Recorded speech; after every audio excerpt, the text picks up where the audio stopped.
Hello my quilting friends! Leah Day here with a new machine quilting tutorial.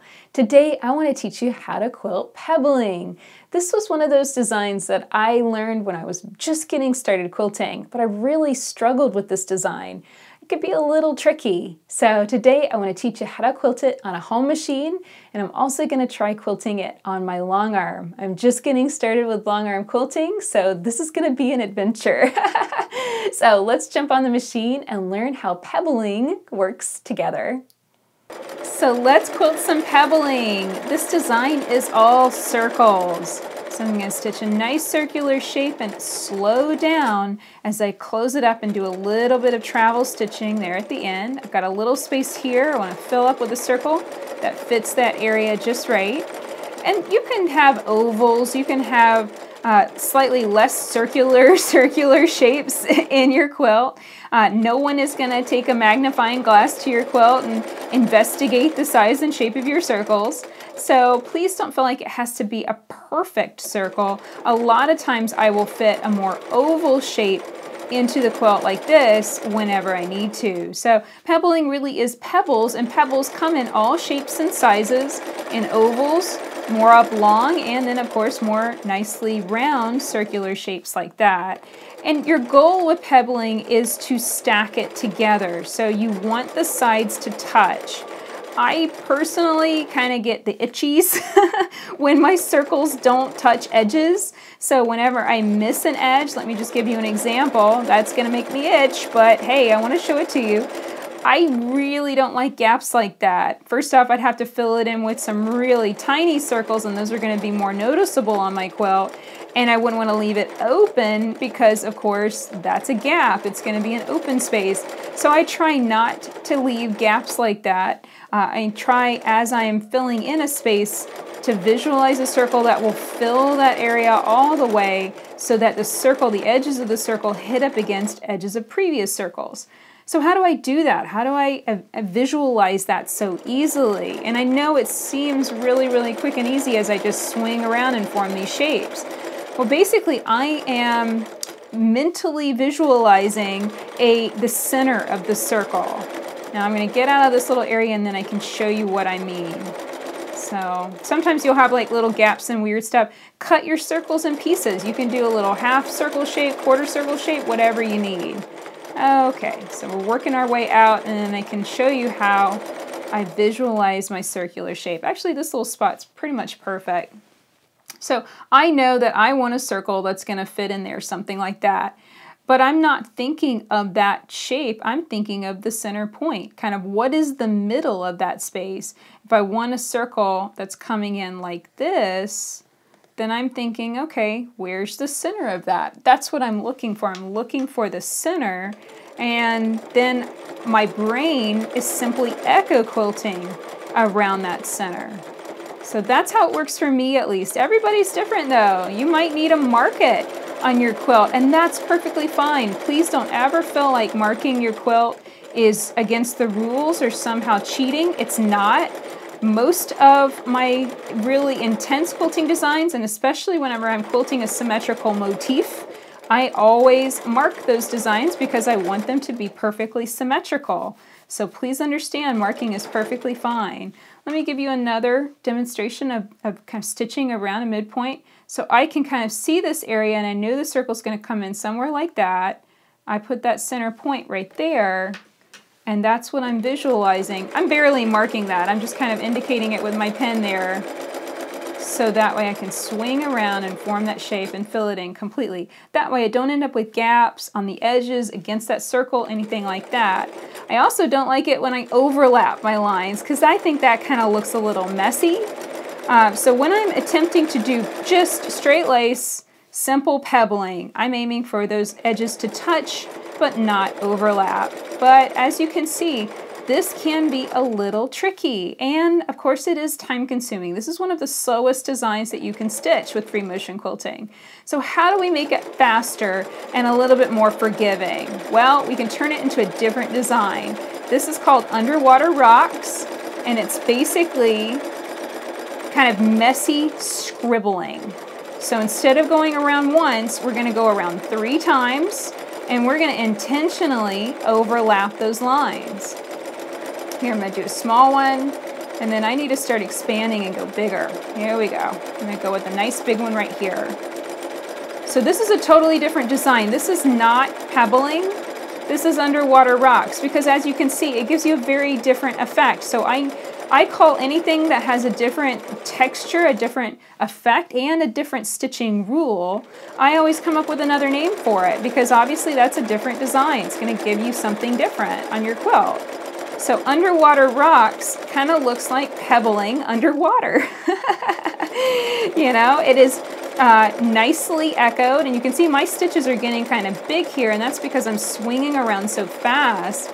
Because even though I'm swinging around 3 times around each shape, because I don't have to sit here and be so picky and, you know, really focus so hard on everything lining up just right, well, I can put my foot down, and I'm probably going to end up also moving my hands a lot faster.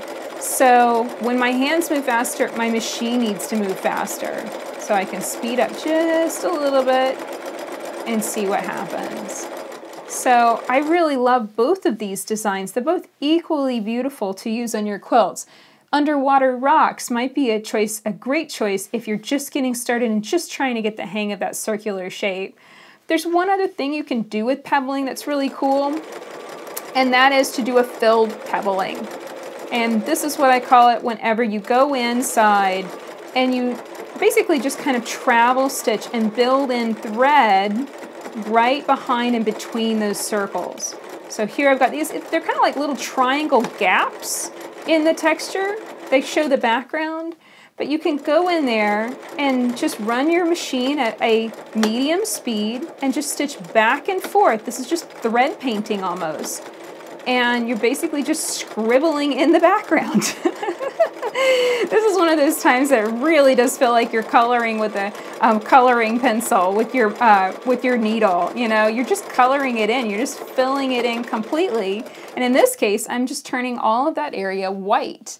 And you can see it really fills in and makes those circles stand out nicely. So if I'm really wanting to stitch it up a notch, and as you can see, this is time consuming, even more time consuming than regular pebbling.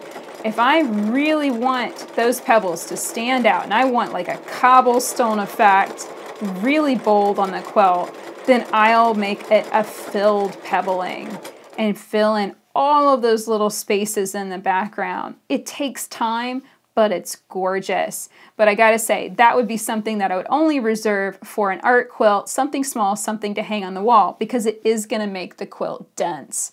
Speaking of a real quilt, let's give this a try on a real baby quilt.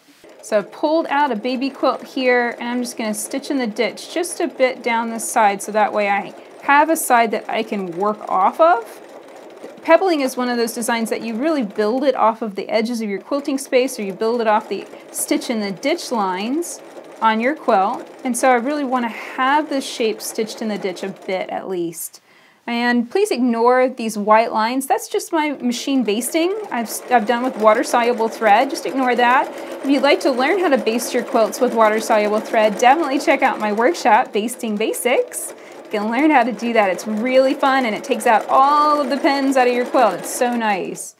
Okay, so I did a little quarter circle shape, or a little half circle shape. Now I'm going to travel stitch back, and I am aiming to make my circles really big here. And the goal is to be big, because the bigger they are, the softer the quilt will be. And it did overlap just a bit right there, but I'm not going to let that bug me. I'm going to keep on going. I'm not going to stitch over it either. That'll just draw attention to it. I want those shapes to be big, because this is a baby quilt. It's going to be washed a lot. I want it to be super soft and cushy. And then I also know that the tighter and smaller you make those pebbles, the more time it's going to take. And this can get really time consuming if you're not careful.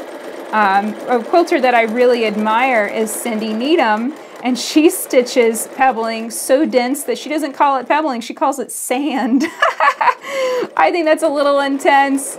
You know, that's super, super dense pebbling. But it's also really beautiful on, you know, wall hanging style quilts. That's definitely a beautiful design for that purpose. For for something that's going to be used every day that you really want to cuddle up with on the couch, you know, you're really going to want a bigger scale and bigger shapes on your quilt. So keys to moving your quilt around, I am wearing quilting gloves that helps me get a grip on the quilt, helps me move it smoothly and easily. I also have a tool on the back of my machine here. It's a queen size supreme slider, and that is covering my machine bed, and that helps the quilt slide and glide over the surface. And I do have minky fabric here on the back of this quilt, which is super grippy.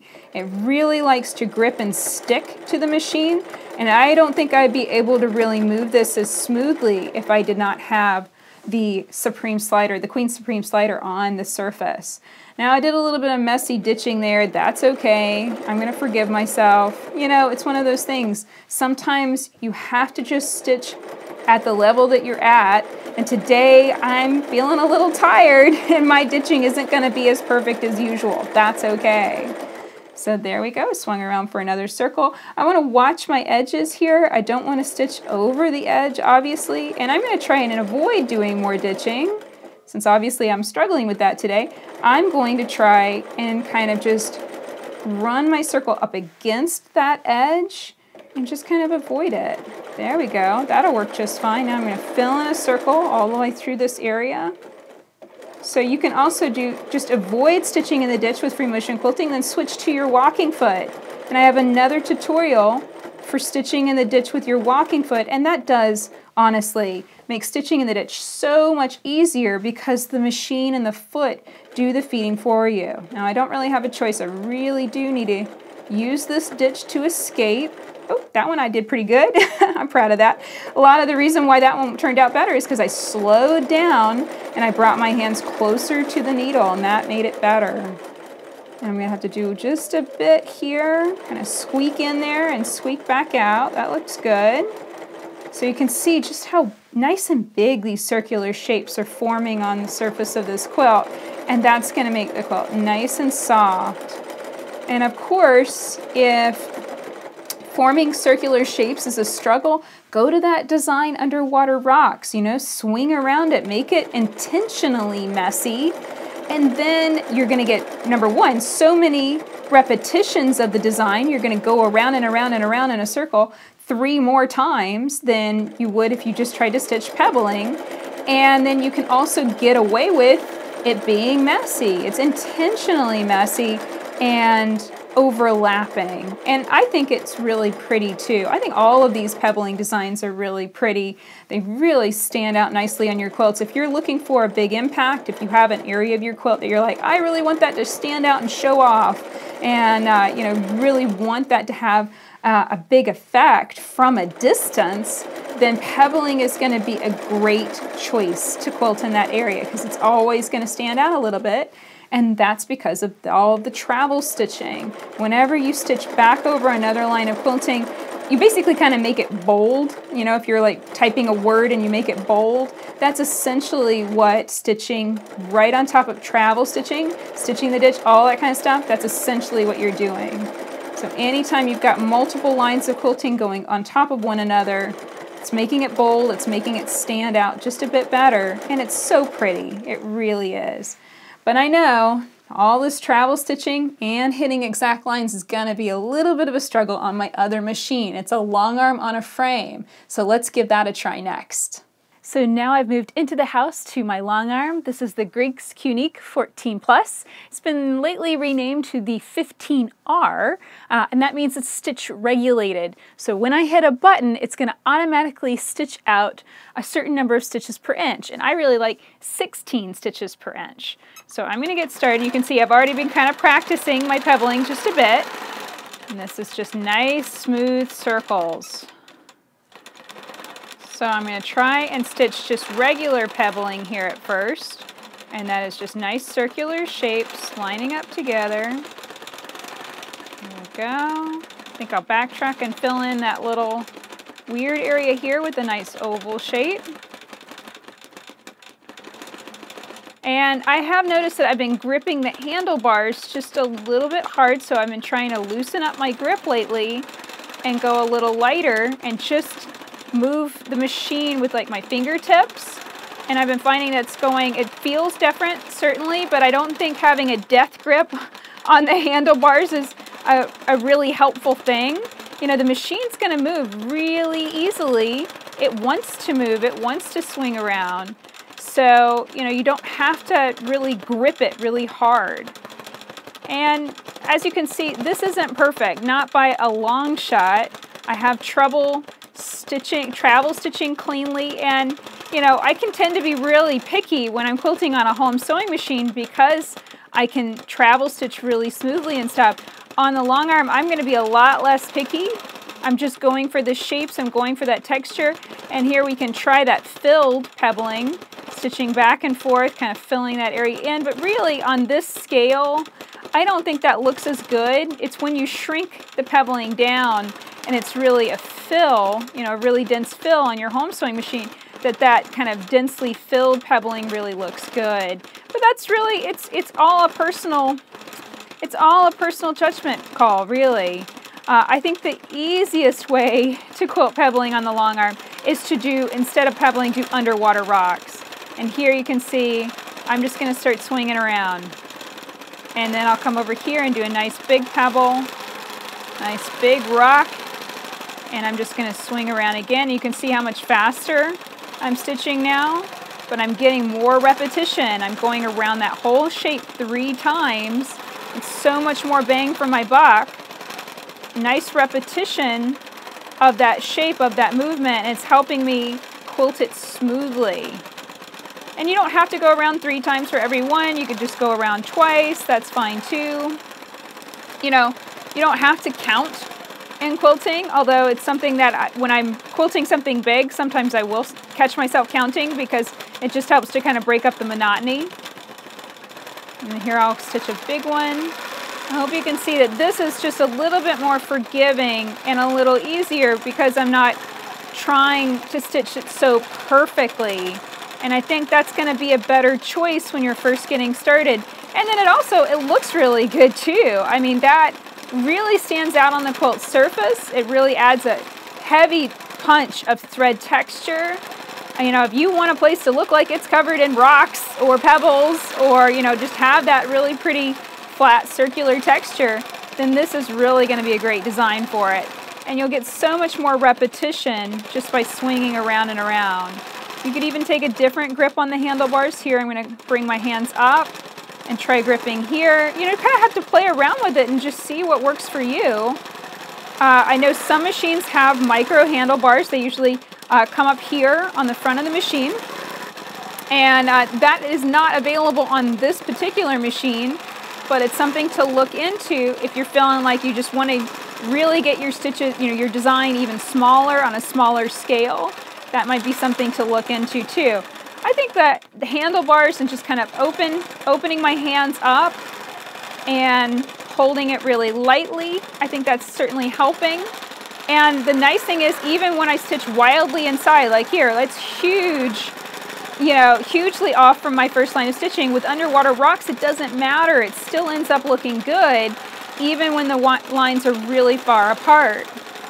And I would say that even quilting it this way, you're still getting skill.